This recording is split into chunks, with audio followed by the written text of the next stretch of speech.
मोदी 3.0 का पहला बजट पेश हो गया है, जिसे सत्ता पक्ष के नेता उम्मीदों का बजट कह रहे हैं, तो वहीं विपक्ष इसे नाउम्मीद का बजट बता रहा है। ऐसे में सपा प्रमुख और मैनपुरी सांसद अखिलेश यादव ने बजट पेश होने के बाद कहा कि ये बजट भी नाउम्मीदगी का ही पुलिंदा है। शुक्र है इंसान इन हालातों में भी जिंदा है। तो वहीं सीएम योगी ने इसे बेहतरीन बजट बताया। मुख्यमंत्री योगी आदित्यनाथ ने कहा कि बजट 140 करोड़ देशवासियों की आशा, आकांक्षा और अमृतकाल के संकल्पों को पूरा करने वाला सिद्ध होगा। आम बजट 2024 से 25 आत्मनिर्भर और विकसित भारत का एक दस्तावेज है। इस बजट में विकास की असीम संभावना है। इस बजट में किसानों की समृद्धि के लिए 1,52,000 करोड़ रुपए कृषि और सहायक सेक्टर के लिए है। महिला सशक्तिकरण के लिए 3 लाख करोड़ से अधिक का प्रावधान किया गया है। देश के सबसे बड़े राज्य उत्तर प्रदेश की आबादी इससे लाभान्वित। आदरणीय प्रधानमंत्री श्री नरेंद्र मोदी जी के मार्गदर्शन में देश की नई संसद में माननीय वित्त मंत्री जी ने देश का आम बजट प्रस्तुत किया है। यह बजट सर्वस्पर्शी, सर्वसमावेशी, विकासोन्मुख 140 करोड़ भारतवासियों की आशा, आकांक्षा और अमृत काल के संकल्पों को पूरा करने वाला सिद्ध होगा। आम बजट 2024-25 आत्मनिर्भर एवं विकसित भारत के निर्माण का एक आर्थिक दस्तावेज है।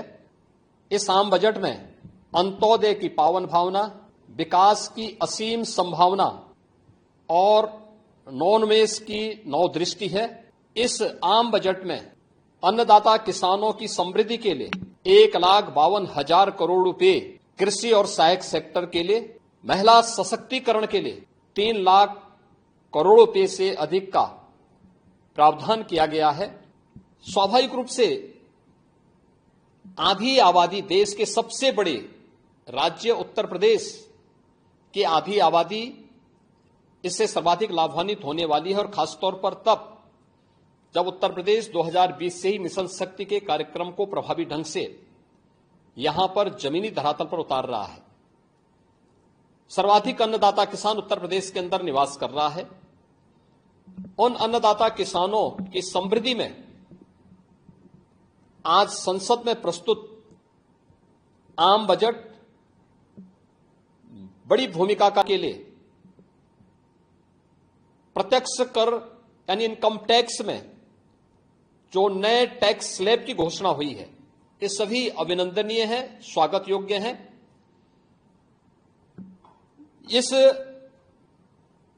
पूरे बजट को अगर मैं कह सकता हूं कि यह बजट भारत को $5 ट्रिलियन की इकोनॉमी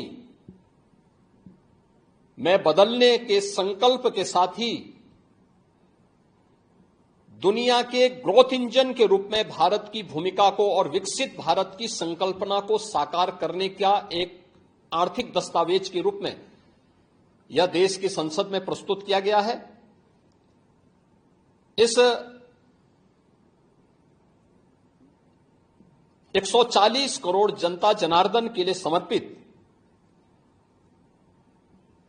उनकी आशा, उनकी आकांक्षा और अमृत काल के संकल्पों को पूरा करने वाले इस बजट के लिए मैं आदरणीय प्रधानमंत्री जी के प्रति आभार व्यक्त करता हूं। माननीय केंद्रीय वित्त मंत्री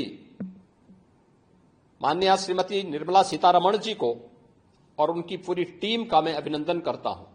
मध्यम वर्ग को राहत देने के लिए इस आम बजट में जो उपाय किए गए उसको लेकर क्या कहना है? देखिए, मध्यम वर्गीय परिवार में टैक्स के बारे में सबसे बड़ी छूट आज उपलब्ध हुई है, और ये लंबे वर्ष समय से ये मांग चली आ रही थी। 3 लाख तक के प्रत्यक्ष कर यानी इनकम टैक्स में कोई भी टैक्स नहीं लगेगा। इसके साथ साथ अन्य जो स्लैब भी दिए गए हैं वे काफी राहत भरे हैं। अलग अलग सेक्टर के लिए जो प्रावधान किए गए हैं, गांव के लिए, गरीब के लिए, किसान के लिए, नौजवान के लिए, एमएसएमई सेक्टर के लिए, ये लाखों नौकरियों को क्रिएट इससे होगा। इंडस्ट्री के लिए जो प्रावधान किए गए हैं, मुझे लगता है ये सभी स्वागत योग्य हैं, और नौजवानों के लिए, समाज के हर तबके के लिए, महिला सशक्तिकरण के लिए, अन्नदाता किसानों के लिए सभी तबके के लिए जो कुछ भी प्रावधान इसमें किया गया है, मैं कह सकता हूं कि यह राम राज्य की अवधारणा को साकार करने वाला एक सर्वस्पर्शी, सर्वसमावेशी और विकासोन्मुख बजट के रूप में। वही इस पूरी रिपोर्ट को लेकर के आपकी क्या कुछ राय है, हमें कमेंट बॉक्स में बताएं। तब तक के लिए देखते रहिए न्यूज़ 1 इंडिया।